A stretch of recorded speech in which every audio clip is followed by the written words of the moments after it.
আমাদের পরবর্তী যে জেনারেশন, সেই জেনারেশনকে বাঁচানোর জন্য এই ফুড সেফটির যে অবস্থা, আমাদের নিরাপদ খাদ্যের প্রাপ্যতা, এটি যে কি ভয়ঙ্কর লেভেলে চলে গেছে, এবং সেখানে যদি আমরা ফোকাস না করি, কিসের কি উন্নয়ন, আপনার এই উন্নয়ন এগুলো কোনো কিছু থাকবে না।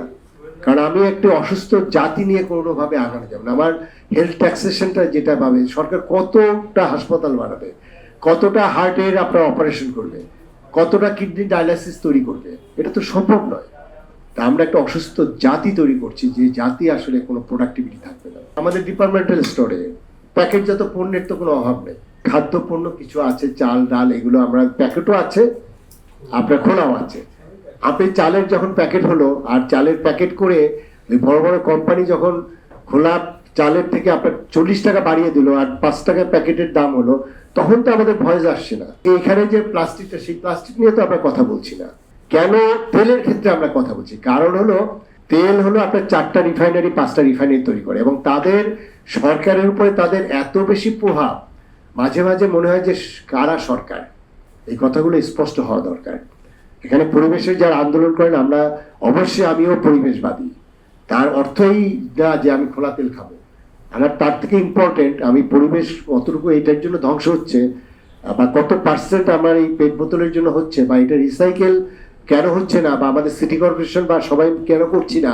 সরকার তেলের দাম বাড়িয়েছে না, সিলিন্ডার গ্যাসের দাম 500 টাকা বাড়িয়ে দিয়েছে, কয়জন প্রতিবাদ করেছি আমরা? তা সরকার কেন এটা বাধ্য করছে না? এটা কি প্রতিবাদ আসবে? সরকার যদি বলে যে আমার আইন হয়েছে, আমার খোলা তেল হবে না, বাস। এটার যে ট্যাক্সেশন, সেটা আমাদের যে জনগোষ্ঠী বা এখানে ইনকামের যে কথাগুলো আসছে, এগুলো কিন্তু ইম্যাটেরিয়াল। মূলত এখানে মূল প্লেয়ারটাই হলো আমার রিফাইনারি। তারা চায় না যে এই আইন মেনে আপনার এটা প্যাকেটজাত হোক। কারণ হলো টোটাল তেল কনজামশনের আপনার 30% হলো আপনার সয়াবিন তেল, এবং এটা অলমোস্ট 80% আপনার প্যাকেটজাত আছে, বোতলজাত। আর মূল যে কনজামশন, যেটা আমাদের পামোলিন একটা আছে, সুপার পাম, আর একটা পামোলিন, সেটা হলো 70%। তার অলমোস্ট মাত্র আপনার 5% বোধ হয় আমাদের এখন পরিপ্যাক বা এরকম কিছু করা হয়েছে, ম্যাক্সিমামই খোলা। কারণ হলো বাংলাদেশে এমন অবস্থা হয়েছে, যখন তেলের ক্রাইসিস তৈরি করে, এটা কিন্তু সব আর্টিফিশিয়ালি ক্রাইসিস তৈরি করে। কেন?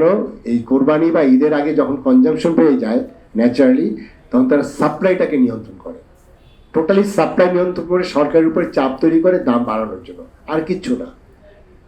একমাত্র তারা বিজনেসটা কিভাবে করে, এখানে ধরেন আপনি প্রতিদিন 5,000 মেট্রিক টন, আপনি ওটাকে যদি 5 টাকা বাড়ান, আপনি কত কোটি টাকা আমি কনজিউমারের পকেট থেকে নিয়ে যাচ্ছি।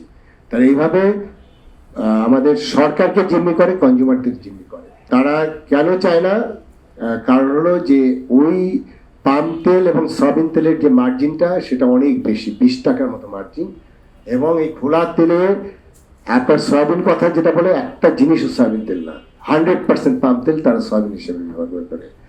এটা যেমন একটা দিক। আরেকটা দিক আছে, সেটি হলো ক্রাইসিসটা তৈরি যখন হয়, এমআরপি তো লেখা থাকে বোতলজাত। এমআরপির বেশি বিক্রি করলে আমাদের ভোক্তার লোকজন ধরে, বা বিএসটি এর লোকজন ধরে, তখন কি করে, এই বোতলজাত তেল খুলে আপনার খোলা বিক্রি করে বেশি দামে। এই হলো আমাদের বাংলাদেশ। তো এই জায়গাটায় যে জিনিসটা ইম্পর্টেন্ট, সেটা হলো, আমি বলবো যে এখানে সরকারের সবচেয়ে বড় দায়িত্ব, সেটা হলো সরকারকে বাধ্য করতে হবে আমাদের রিফাইনারিকে যে এত তারিখের থেকে টোটাল খোলা তেল বন্ধ করতে হবে। আর একটা এখানে যেটা মূলত আমরা ফোকাস করছি, জনমত সৃষ্টি। বাংলাদেশের জনমত সৃষ্টি করে খুব বেশি আগানো যায়নি। জনমত সৃষ্টি করে আগানো কেন যায়নি? জনগণ আমাদের আসলে কোনো ভয়েসই নেই। ভয়েসটা নেই কেন? সেটি হলো, এক দিনে আপনার 500 টাকা যখন সিলিন্ডারের দাম বাড়িয়ে দিয়েছে, আমি আপনি এই ট্যাক্সেশনটা দিচ্ছি, এই টাকাটা বা এই তেলের দাম যে বাড়ানো হলো পরপর 2বার বা 3বার, আমি বলছি জ্বালানি তেলের দাম, আমি তো ট্যাক্স পেয়ার, আমি কি কখনো প্রশ্ন করেছি যে আমার এই ট্যাক্সের টাকা সরকার কোন জায়গায় ব্যয় করছে? এই প্রশ্নগুলো তো করতে হবে। আমরা যে ট্যাক্স পেয়ার, আমরা তো সবচেয়ে বড় শক্তি, এবং সংবিধানে কি আছে যে মালিক হলো জনগণ।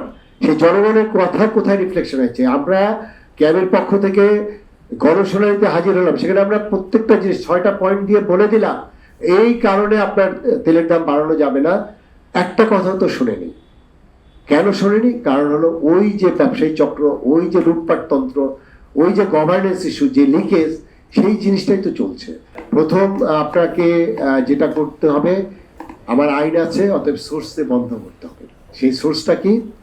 খুবই সহজ, এটা কিন্তু হাজার হাজার সোর্স না, এটা পেঁয়াজ উৎপাদনের মতো লক্ষ লক্ষ কৃষক জড়িত না, এখানে মাত্র 4-5টা রিফাইনারি, তারা এই যে 30 লক্ষ মেট্রিক টন, তাদের এক একজনের আপনার মার্কেট শেয়ার আছে 20%, 30%। অর্থাৎ এক একটা গ্রুপ, বড় দুটো গ্রুপ, তারা 50% উপরে তার মার্কেট শেয়ার। অর্থাৎ তারা যদি কোনো কারণে ঘোষা হয়, তাহলে তারা টোটাল সাপ্লাই চেইনটা আপনার নিয়ন্ত্রণ করতে পারে, দেশে একটা অরাজকতা তৈরি হতে পারে। তার মধ্যে এক একটা কোম্পানি 1.5 থেকে 2,000 টন সাপ্লাই দেয় প্রতিদিন। তারা ওইখানেই আপনার ওই যে সিন্ডিকেশনের কথা বলেন না, যে সরকারের উপরে তারা যে প্রভাব বিস্তার করে না, ওই জায়গাটাই তারা ওই প্রভাব বিস্তার করে। অর্থাৎ তাদেরকে যখন আমরা আইন প্রয়োগের জায়গায় আসি, তখন তারা সরকারকে বাধ্য করে যে ওই আইন প্রয়োগ করা যাবে না। ফার্মাসিউটিক্যালের যে কেমিক্যালের ড্রামগুলো, ওইটা সরাসরি চলে যাচ্ছে বিভিন্ন গ্রুপের আপনার ইয়েতে, রিফাইনারিতে চলে যাচ্ছে, ওখানে একদম ফার্মাসিউটিক্যাল ড্রাম ওখান থেকে চলে যাচ্ছে, এবং ওইখানে ভিতরে কেমিক্যাল আছে, কোনো ওয়াশ নাই, ওইটাই আপনার রিফিল করছে, এবং সেটা আমার কাছে আসছে। আমি যদি এখন বলি যে আপনার কেউ খোলা তেল কিনবেন না, এই একটা কথা যদি সবাই শোনে, তাহলে তো আর এত কিছু করার দরকার নেই। কিন্তু এই কথা তো বাংলাদেশে সবাই শুনবে না, কারণ আপনি যখন অ্যাভেলেবেল করবেন, তখন দেখবেন যে 10 টাকা 20 টাকা কম দাম আছে, তখন সেটা কিনবে। অথবা আমি মনে করি রিফাইনারিতে আগে পুরোপুরি বন্ধ করতে হবে আইন অনুযায়ী, এবং সেটার জন্য সরকারের দায়িত্ব। আমরা সবাই মিলে সরকারকে ওই চাপটা তৈরি করবো। তেল কত বোধ হয় 200 টাকা বোধ হয়, তেল থেকে একটা বড় অংশ, আমি ঠিক ক্যালকুলেশনটা এখন জানি না, ওখানে আরডি আছে, এসডি আছে, অ্যাডভান্স ইনকাম ট্যাক্স আছে, এইসব মিলে টিলে মোটামুটি আপনার একটা বেশ বড় অংশ সরকারের কাছে চলে যাচ্ছে। তাই যেটা বললেন যে কস্ট বাড়বে, সরকারের উচিত ফোকাস করা ওখানে, যে আমি ওই জায়গায় ট্যাক্সটা কমিয়ে, যেহেতু এটা এসেনশিয়াল কমোডিটি, অথবা ওখানে আমি ওই ট্যাক্সটা কমিয়ে এই জায়গাটায় যাতে আপনার ওই প্রাইসটা থাকে। এই জন্য আমরা সরকারের উপর একটা জনমত তৈরি করবো।